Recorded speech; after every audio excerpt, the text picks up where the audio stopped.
આજે આપણે એક એવા માણસની વાત કરવાના છીએ જેના અનેક ચહેરા હતા. કોઈ એને સરદાર કહે, કોઈ ગેંગસ્ટર, તો કોઈ રાજકારણી. કેટલાક માટે તો એ લોકનાયક પણ હતો. જી હા, આ વાર્તા છે રહેમાન ડકૈતની, જેની જિંદગી અને મોત બંને મોટા વિવાદોમાં ઘેરાયેલા રહ્યા. અને જુઓ, એની વાર્તાની શરૂઆત જ એના નાટકીય અંતથી થાય છે. તારીખ હતી 9 ઓગસ્ટ 2009, જ્યારે એક પોલીસ એન્કાઉન્ટરમાં એનું મોત થયું. હવે આ એક જ ઘટના બતાવી દે છે કે આખી કહાની કેટલી ગંભીર અને જોખમોથી ભરેલી હશે. પણ આખરે આ રહેમાન ડકૈત હતો કોણ? લિયારીનું રાજા એવું એને કેમ કહેવામાં આવતો?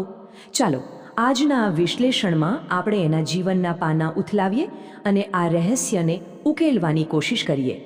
તો આપણે વાર્તાની શરૂઆત કરીએ એના અંતિમ દિવસોથી. આ માણસ એટલો કુખ્યાત થઈ ગયો હતો કે સરકારે એના માથા પર એક મોટું ઇનામ રાખ્યું હતું. આના પરથી જ અંદાજો લગાવી શકાય કે કેટલો મોટો ખતરો બની ગયો હશે. ઇનામ હતું 50 લાખ પાકિસ્તાની રૂપિયા. વિચારો, એ સમયમાં આ કેટલી મોટી રકમ કહેવાય. આ આંકડો જ બતાવે છે કે એની કુખ્યાતિ ક્યાં સુધી પહોંચી ગઈ હતી અને સરકાર માટે એ કેટલો મોટો માથાનો દુખાવો બની ગયો હતો. તો એના પર આરોપો શું હતા? લિસ્ટ બહુ લાંબુ છે. હત્યા અને હત્યાના પ્રયાસો, સશસ્ત્ર લૂંટ એટલે કે ડકૈતી, ખંડણી માટે લોકોનું અપહરણ કરવું, ડ્રગ્સની હેરાફેરી અને ગેરકાયદેસર હથિયારોનો વ્યાપાર. આ ગુનાઓ એની એક ભયાનક છબી ઊભી કરે છે. પણ કોઈ પણ માણસ ગુનેગાર જન્મતો નથી. તો ચાલો હવે થોડા સમયમાં પાછા જઈએ, એ વાતાવરણને સમજીએ જેણે રહેમાન ડકૈતને આકાર આપ્યો. આખરે ક્યાં અને કેવી પરિસ્થિતિઓમાં મોટો થયો? રહેમાનનો જન્મ થયો હતો કરાચીના લિયારી વિસ્તારમાં. હવે લિયારી એટલે શહેરના સૌથી જૂના, સૌથી ગીચ અને સૌથી ઓછા વિકસિત વિસ્તારોમાંથી એક. અહીં એટલી ગરીબી અને સરકારી ઉપેક્ષા હતી કે યુવાનો માટે ગુનાખોરી સિવાય જાણે બીજો કોઈ રસ્તો જ બચ્યો નહોતો. લિયારીમાં ગુનાખોરીનો ઇતિહાસ દાયકાઓ જૂનો છે. જો 1960ના દાયકામાં નાના મોટા ગુનાઓ અને ડ્રગ્સની દાણચોરી થતી. પછી આવ્યો 1980નો દાયકો.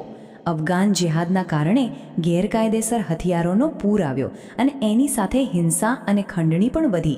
અને 1990ના દાયકા સુધીમાં રહેમાન ડકૈત જેવી નવી પેઢી આ ખતરનાક અંડરવર્લ્ડમાં પોતાનું નામ બનાવવા માટે તૈયાર હતી. તો સવાલ એ છે કે રહેમાન આ દુનિયામાં કેવી રીતે આવ્યો અને કેવી રીતે એ સામાન્ય ગુનેગારમાંથી સત્તાના શિખર પર પહોંચ્યો? ચલો એની આ સફર જોઈએ. એના ગુનાહિત જીવનની શરૂઆત બહુ નાની ઉંમરે થઈ ગઈ હતી. પહેલાં ડ્રગ્સ વેચવાનું શરૂ કર્યું. કહેવાય છે કે માત્ર 13 વર્ષની ઉંમરે એણે કોઈને છરો મારી દીધો હતો. અને એના પર સૌથી ગંભીર આરોપ તો 1995માં પોતાની જ માતાની હત્યા કરવાનો હતો. 1996માં પકડાયો પણ ખરો, પણ 1997માં પોલીસ કસ્ટડીમાંથી ભાગી છૂટ્યો.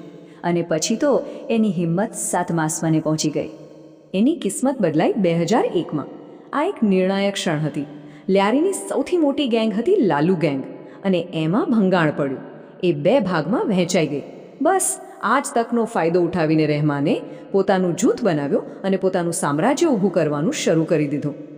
અને આ વિભાજનનું પરિણામ? લિયારીમાં એક ભીષણ ગેંગ વોરની શરૂઆત થઈ. એક તરફ હતી રહેમાન ડકૈતની ગેંગ અને બીજી તરફ હતી અરશદ પપ્પુની ગેંગ, જે હાજી લાલુનો દીકરો હતો.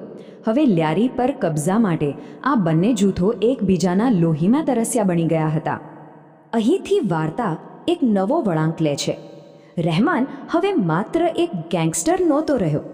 એ ધીમે ધીમે એક શક્તિશાળી રાજકીય વ્યક્તિ બની રહ્યો હતો. એની એક બેવડી ઓળખ ઊભી થઈ રહી હતી. ચાલો સમજીએ કે આ બધું કેવી રીતે થયું. રહેમાન ખૂબ હોશિયાર હતો. એ સમજી ગયો હતો કે માત્ર બંદૂકની ગોળીઓના જોરે લાંબો સમય રાજ નહીં કરી શકાય. એટલે જ એણે પોતાની છબી બદલવાનું શરૂ કર્યું. ગુનાખોરી પર રાજકારણનો એક મોહરો ચડાવ્યો. વર્ષ 2008માં તેણે એક નવો દાવ રમ્યો. તેણે બનાવી પીપલ્સ અમન કમિટી એટલે કે PAC. નામ તો હતું શાંતિ સમિતિ, પણ એનો અસલી હેતુ હતો પોતાની સત્તા અને પ્રભાવ વધારવાનો. અને આ માટે તેણે એ સમયની શાસક પાર્ટી PPP સાથે પણ જોડાણ કરી લીધું. તો PACના 2 ચહેરા હતા. દુનિયાને બતાવવા માટેનો ચહેરો અલગ હતો, શાંતિ સ્થાપવી, સમાજ સેવા કરવી. પણ પડદા પાછળ આ જ સંસ્થા પોતાના વિસ્તાર પર નિયંત્રણ રાખતી, ખંડણી વસૂલતી અને બીજા ગેરકાયદેસર કામો ચલાવતી. આ એકદમ બેવડી રમત હતી.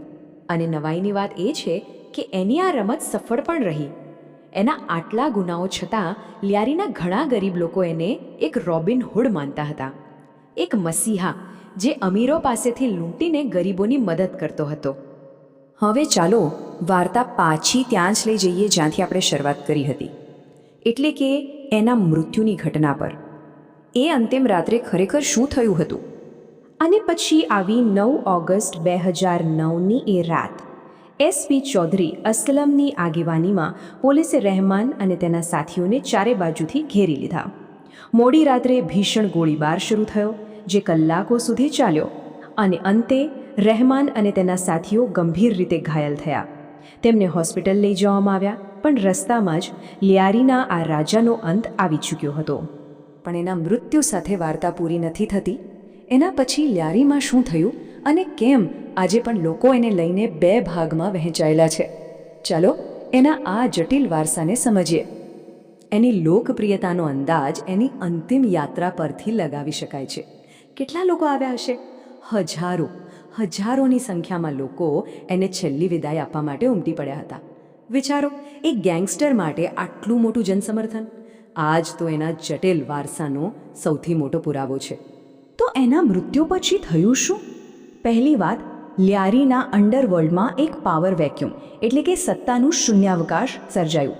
એની જગ્યા લીધી એના અનુગામી ઉઝેર બલોચે, જેણે પીએસીને વધુ શક્તિશાળી અને ખતરનાક બનાવી.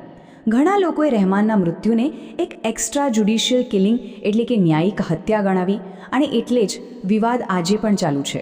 એ નિર્દય ગુનેગાર હતો કે પછી પોતાના સમુદાયનો નાયક? તો અંતે એક સવાલ આપણી સામે રહી જાય છે: શું રહેમાન ડકૈત લ્યારીની ગરીબી, ઉપેક્ષા અને હિંસા જેવી પરિસ્થિતિઓની એક પેદાશ હતો, કે પછી એ એટલો ચાલાક હતો કે એણે એ જ પરિસ્થિતિઓનો ઉપયોગ કરીને પોતાને એનો માલિક બનાવી દીધો? આ એક એવો સવાલ છે જે એની વાર્તાને વધુ ગહન અને જટિલ બનાવે છે અને આપણને વિચારવા